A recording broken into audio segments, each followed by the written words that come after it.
Assalamualaikum warahmatullahi wabarakatuh. Selamat pagi anak-anakku yang hebat. Alhamdulillah, meskipun kita masih harus belajar dari rumah, kita tetap diberi kesehatan dan kesempatan untuk menimba ilmu. Ingat ya, belajar adalah ibadah. Maka mari kita awali pelajaran hari ini dengan niat yang baik, semangat yang tinggi, dan doa agar semoga pembelajaran kita keesokannya bisa dimulai dengan normal kembali.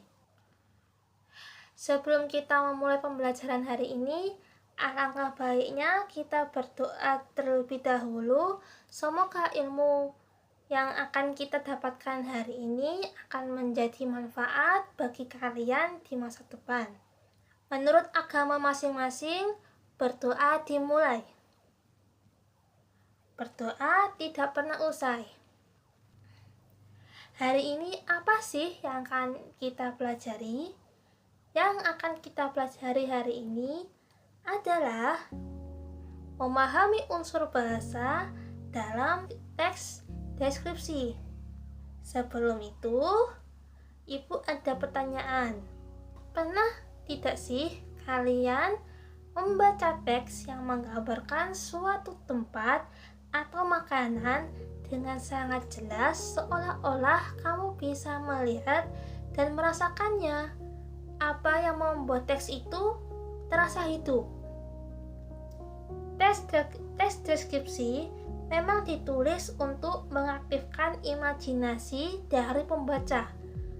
Penulis berusaha menghadirkan pengalaman seolah-olah pembaca ada di tempat itu.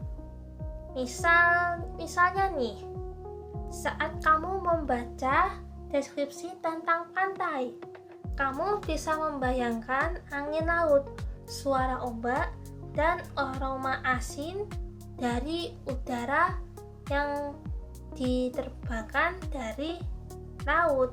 Nah, hal itu akan membuat suatu efek yang dinamakan efek imajiner yang menjadi kekuatan utama dalam teks deskripsi. Apa itu teks deskripsi? Teks deskripsi adalah teks yang menggambarkan objek, tempat, atau suasana secara rinci agar pembaca dapat membayangkan apa yang dideskripsikan seolah-olah melihat, mendengar, atau merasakannya secara langsung. Teks deskripsi itu digunakan untuk memberikan gambaran konkret terhadap sesuatu yang abstrak atau jauh dari pembaca. Contohnya, menggambarkan pemandangan seperti alam ataupun tempat wisata. Juga bisa digunakan menggambarkan manusia ataupun tokoh. Bisa juga menggambarkan suatu suasana atau peristiwa seperti suasana keramaian pasar atau seperti keheningan di malam hari. Lalu, tujuan dari teks deskripsi. Tujuan utamanya yaitu memberikan gambaran yang jelas dan hidup kepada pembaca tentang suatu objek, sehingga mereka dapat membayangkannya secara nyata. Tujuan dari teks deskripsi itu tidak hanya membuat pembacanya itu membayangkan, tetapi juga menghadirkan emosi. Seperti contohnya, jika yang dideskripsikan itu adalah suatu hutan yang sejuk, pembaca akan ikut merasa damai seperti berada di dalam hutan yang dideskripsikan tersebut. Atau bisa jadi kalian akan mendeskripsikan rumah angker, pembaca maka akan ikut merasa tegang juga. Nah, artinya teks deskripsi tidak hanya visual, tetapi juga harus menyajikan emosional. Lalu, Ciri umum dari teks deskripsi antara lain menggambarkan objek secara rinci, menggunakan panca indera, dan berfokus pada satu objek tertentu yang dideskripsikan. Selain itu, teks deskripsi biasanya mengandung banyak kata sifat dan kata keterangan. Bisa juga memakai kalimat yang subjektif karena disertai pandangan atau perasaan dari sang penulis, serta kadang disertai sudut pandang personal. Misalnya nih, bagiku taman itu terasa seperti surga kecil di tengah kota. Nah, itu adalah sudut pandang personal dari sang penulis. Lalu kita memasuki ke unsur kebahasaan. Unsur kebahasaan teks deskripsi itu memiliki ciri khas dalam pemilihan kata dan struktur kalimat. Yang pertama, menggunakan kata sifat. Kata sifat digunakan untuk menggambarkan keadaan atau ciri objek. Misalnya, indah, wangi, lembut, harum, dan menawan, yang membantu pembaca membayangkan objek dengan jelas sehingga memunculkan citra visual dan emosi. Lalu yang kedua, menggunakan kata kerja indera. Teks deskripsi sering menggunakan kata kerja yang berhubungan dengan panca indera seperti melihat, mencium, mendengar, meraba, dan merasakan. Ini membantu teks menjadi terasa hidup karena pembaca seakan bisa merasakan secara langsung.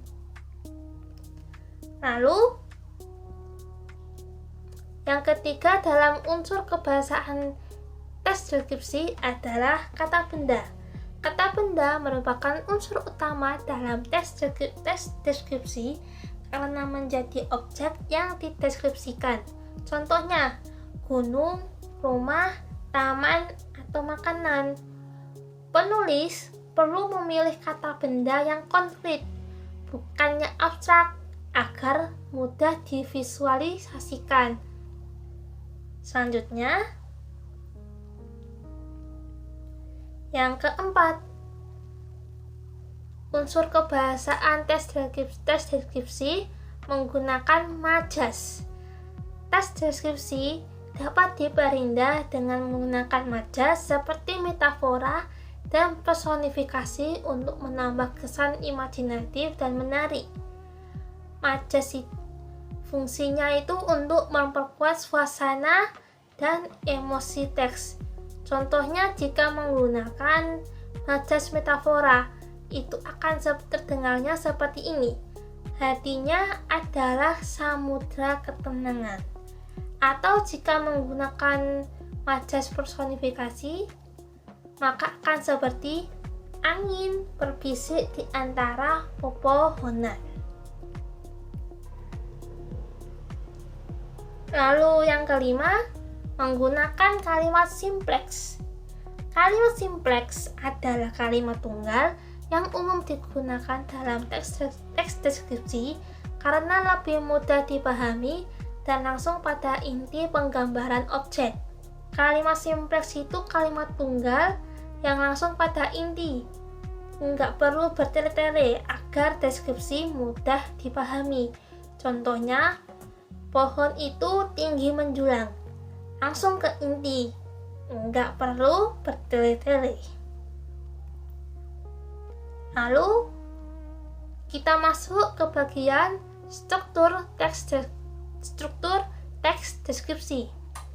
Struktur teks deskripsi itu umumnya terdiri atas 3 bagian, yaitu identifikasi, deskripsi bagian, dan simpulan atau kesan penulis. Identifikasi atau pengenalan objek, yaitu menjelaskan apa atau siapa yang akan dideskripsikan. Yang kedua, deskripsi bagian atau gambaran rinci adalah bagian yang memaparkan bagian-bagian atau karakteristik objek secara detail. Lalu yang terakhir, penutup atau kesan penulis, yaitu adalah simpulan atau perasaan pribadi terhadap objek itu.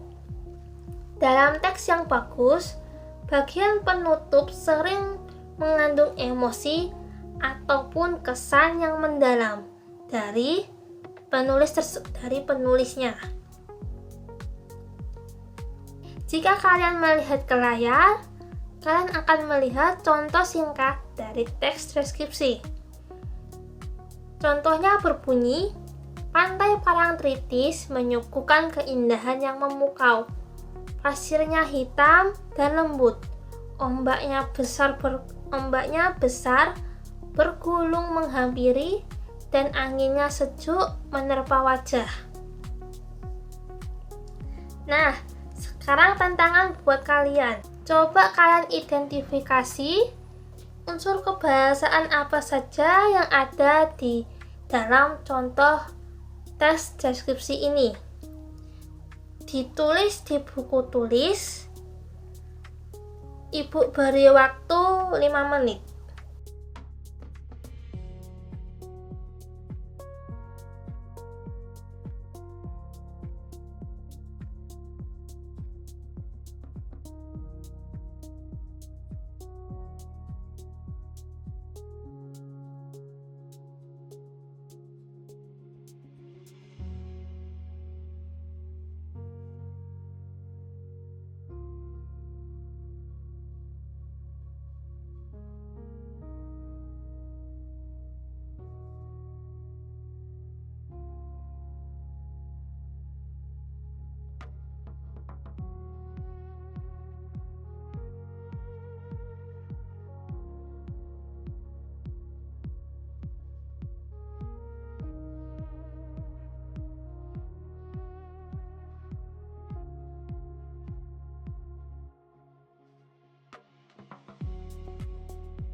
Oke, waktunya sudah habis.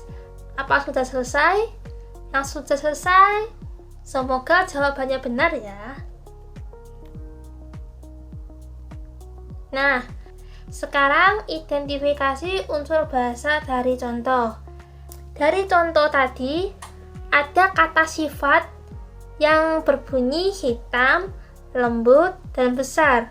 Lalu ada 2 kata kerja indera, yaitu menghampiri dan menerpa, serta sebuah majas yang berbunyi ombak bergulung yang menunjukkan personifikasi.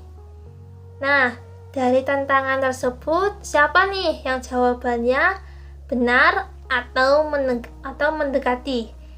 Nanti dikumpulkan di WA ya, kalau untuk jawabannya. Selanjutnya, kapan tes deskripsi itu digunakan? Tes deskripsi itu digunakan dalam kehidupan sehari-hari, seperti membuat laporan pengamatan, menjelaskan tempat wisata, atau mengenalkan budaya lokal. Bisa juga digunakan dalam cerita atau novel untuk membangun suasana. Bisa juga digunakan dalam profil sekolah, daerah, atau produk. Karena dalam kegiatan-kegiatan tersebut ini,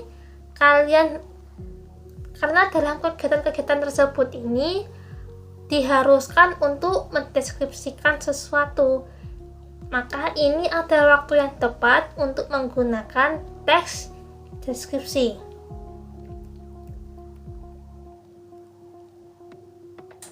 Tes deskripsi ini pun tidak luput dari kesalahan umum yang biasanya berada pada tes deskripsi itu. Teksnya tidak rinci, tidak mendetail. Penulis biasanya kurang mendeskripsikan mendeskripsikan atau menceritakan secara detail apa yang dia deskripsikan. Lalu, penggunaan kata yang kurang tepat dan juga tidak melibatkan panca indera, sehingga pembaca yang membacanya akan merasa hambar atau akan terasa datar. Sekarang waktunya kuis. Ayo anak-anak, sekarang coba Ibu kasih kuis. Untuk siapa yang dapat menjawab dengan benar, akan Ibu kasih nilai bonus untuk pelajaran hari ini.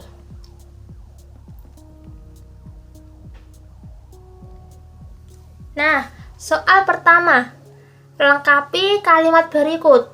Rumah adat Tongkonan terlihat titik-titik dengan atapnya yang titik-titik dan ukiran dinding yang titik-titik. Untuk jawabannya B. Unik, melengkung, rumit. Kalau dilengkapi akan menjadi rumah adat Tongkonan terlihat unik dengan atapnya yang melengkung dan ukiran dinding yang rumit. Lalu soal yang kedua, manakah kata sifat yang paling tepat untuk menggambarkan aroma sate? A. Renyah, B. Harum, C. Gurih, D. Empuk. Ibu beri waktu 2 menit. Coba ayo dijawab ini. Apa jawaban yang benar? Waktunya habis. Waktunya habis. Waktu untuk menjawab sudah habis. Jawaban yang benar adalah B. Harum. Kata sifat yang paling tepat untuk menggambarkan aroma sate adalah B. Harum. Siapa nih yang benar jawabannya? Ayo, jangan bohong ya, nanti saat Ibu minta. Waktu untuk menjawab sudah habis. Jawaban yang benar adalah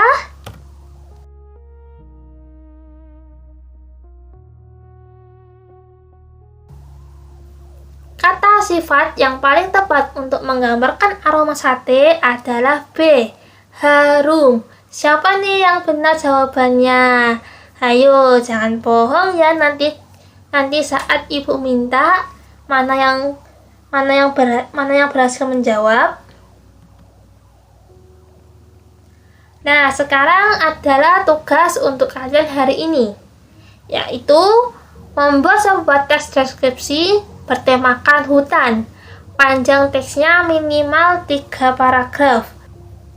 Jadi dengan batasan teks minimal 3 paragraf ini, Ibu berharap kalian akan berkreasi sekreatif mungkin dalam membuat teks deskripsi ini. Pengerjaannya boleh ditulis tangan ataupun diketik, tapi tidak boleh pakai bantuan AI. Bu, boleh gak sih kalau saya referensinya dari AI? Boleh gak ya? Nggak, jangan ya, jangan. Soalnya ibu nggak yakin kalian itu bakal referensinya dari AI. Bukannya AI-nya yang membuat teks deskripsi untuk kalian. Dan untuk pengumpulannya paling lambat sehari sebelum mata pelajaran berikutnya. Kenapa? Karena kalian sebentar lagi akan istirahat. Dan waktu pelajaran kita hari ini sangat singkat karena mengingat keadaan yang sedang kita hadapi saat ini. Sekian dari penjelasan Ibu tadi.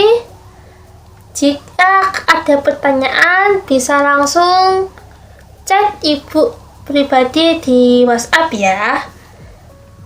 Dan untuk pesan kesan hari ini juga dikirim ke grup Bahasa Indonesia. Jadi sekian dari Ibu, selamat beristirahat.